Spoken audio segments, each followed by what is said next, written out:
I'm Gus Olympidis. I'm the president and CEO of Family Express Corporation. Family Express is just a convenience store chain located in Valparaiso, Indiana.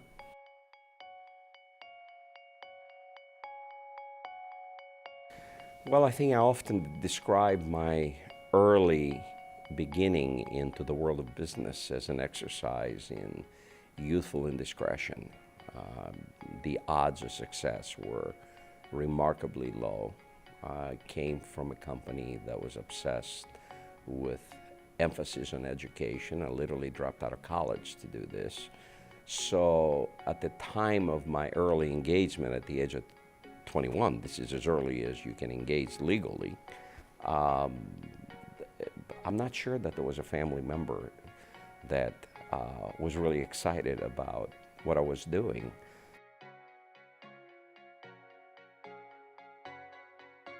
The early barrier is always access to capital. That would always be the case in early entrepreneurial endeavors. So entrepreneurs very often have to be good salespeople. In the middle of causing almost disturbance in my family in the context of deciding to start a business at the age of 21, I also had to ask for this massive loan that I got from them for $2,500. It doesn't sound like a lot of money today, but it was the spark that allowed me to do what I wanted to do at the time. But for aspiring entrepreneurs today, I would say staying informed. I think today's society is under such a cloud of false information being misinterpreted as factual. And I would be suspicious of any source of information as being sort of the well of truth of any type. And it's very difficult to meet market demands in the context of not understanding the market. And the market typically is represented by a mosaic of point of views. And so I would encourage young or old aspiring entrepreneurs to just look for multiple sources of information, often solicit, chase, pursue the source of information that is antithetical to their existing belief, and try to formulate a sense of truth that's a byproduct of their own conclusion, as opposed to someone delivering a message to them.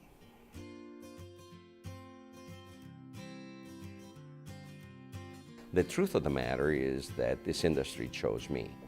I walked by a store that had a sign that said available for franchise, and much to my disbelief, they actually were willing to accept my signature at the age of 21. I would have thought that perhaps I would not be qualified, but it works. So I would not minimize the element of luck in entrepreneurial success. So much can go the different direction on account of one event or one incident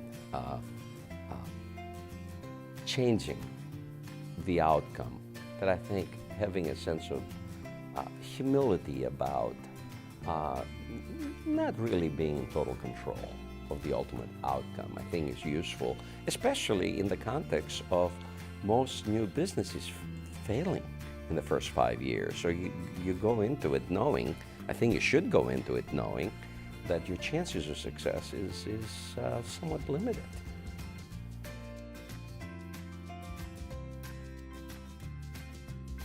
Part of what keeps you going is a conditioning of your psyche because you've done it for so long, you become almost unaccustomed to not doing it. So think of it like fish don't know they're wet. and they really are. Uh, so that's part of it, is that's what you know. You're sort of good at it at a certain point, and so you continue doing it. The more rational part is this incredible quest to defy the odds, that the little engine that could type thing, especially if you're a relatively small company that keeps throwing Hail Marys that get caught. There's an adrenaline inherent in continuing to innovate against the odds and continuing to take on competitors that are infinitely larger than you, and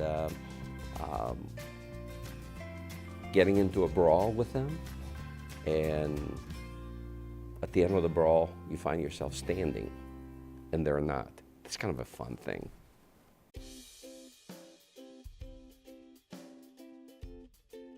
I think the key, especially as we are in this cocktail of technological evolution that's coming at us at the speed of light, is to embrace a collaborative culture. A collaborative culture doesn't mean just collaborate at the office. I collaborate with customers every day. I think you heard in my presentation, I'm aware of every single customer complaint, every single intercept. The marketplace constantly sends you messages. Your ability to absorb those messages and react to them is where the problem usually lies. The marketplace is not secretive with what it wants. And today the marketplace is redefining convenience. And the marketplace is sort of telling you that we want you to bring it to us. So if you're not facilitating a pivot into the ability to deliver, you're probably going to be outpaced by consumer expectation. The problem is that technology is what is driving all these opportunities. And in our case, we were able to facilitate this mosaic, this constellation of best-in-class companies that buy into the idea of talking to each other.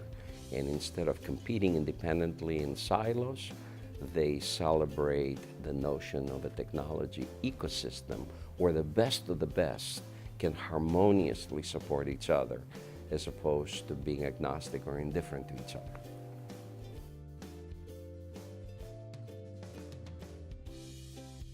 For entrepreneurs, I say stay truly informed and don't confuse reinforcement of your existing beliefs as being informed. For students in general, what I would say, beware of how fragile your freedom is. This is something that would just startle a 20-year-old today, because this is the last thing that is top of mind. It would probably not make the list of 100 concerns right now. It says, be aware. The freedom is fragile, freedom is not free. It has been fought for and earned. You are the beneficiary of it. Walk by man or woman in uniform, thank them for their service, and be cognizant that it can go away at the speed of light. It has so frequently throughout the world, and it's happening today, and it could happen to us. Don't let it happen. The American experience, our exceptionalism, is worthy of preservation, so we need to be on guard.